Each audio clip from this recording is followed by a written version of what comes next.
Perwakilan Rakyat DPR RI menggelar rapat paripurna hari ini. Sejumlah agenda akan dibahas diantaranya tentang keputusan RUU APBN 2026. Berdasarkan jadwal yang tertera dalam website resmi DPR RI, rapat paripurna akan digelar pukul 10 waktu Indonesia Barat. Salah satu yang akan dibahas dalam rapat paripurna DPR RI hari ini adalah keputusan RUU APBN 2026. Selain rapat paripurna, agenda rapat kerja juga akan digelar oleh sejumlah komisi di DPR. Dan untuk mengetahui informasi selengkapnya, kita sudah terhubung dengan jurnalis Kompas TV Claudia Carla dan juru kamera Julian Fernando di gedung DPR Senayan, Jakarta.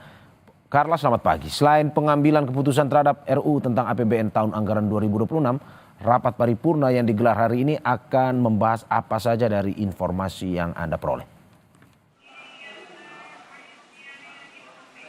Ya, baik Mario dan juga saudara, memang hari ini DPR RI akan menggelar rapat paripurna yang dijadwalkan mulai pada pukul 10 pagi di Gedung Nusantara 2 Kompleks atau kawasan DPR RI.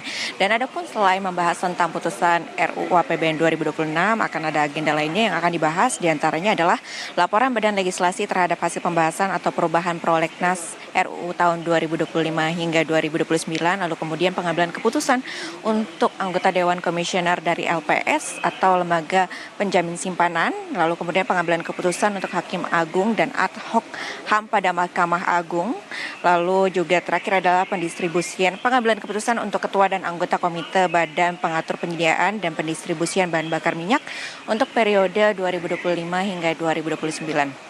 Mario dan juga saudara, RUU APBN 2026 ini memang menjadi agenda utama dari rapat paripurna yang akan digelar hari ini.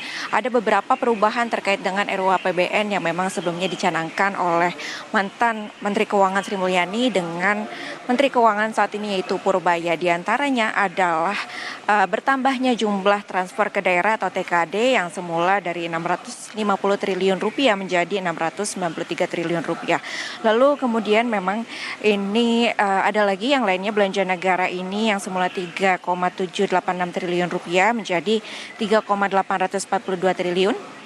Lalu juga belanja pusat yang semula 3,136 triliun rupiah menjadi 3,149 triliun rupiah.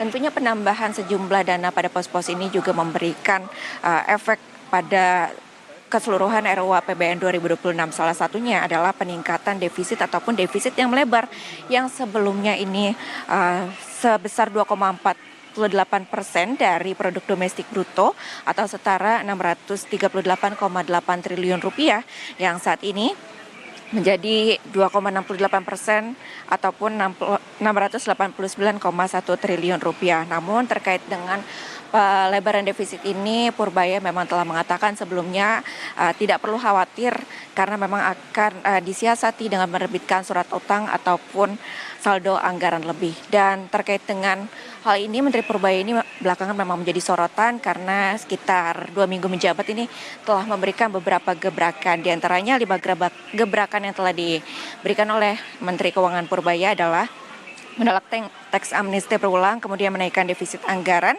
yang menjadi 26,8%, lalu kebijakan tarif cukai rokok dan berantas cukai ilegal, lalu kemudian tarik dana MBG yang menganggur dan akan melakukan patroli ke kementerian dan juga menarik uang BI yang akan dipindah ke Himbara sebesar 200 triliun rupiah. Mario. Terima kasih jurnalis Kompas TV Claudia Carla dan juga juru kamera Julian Fernando atas laporannya. Selamat bertugas kembali.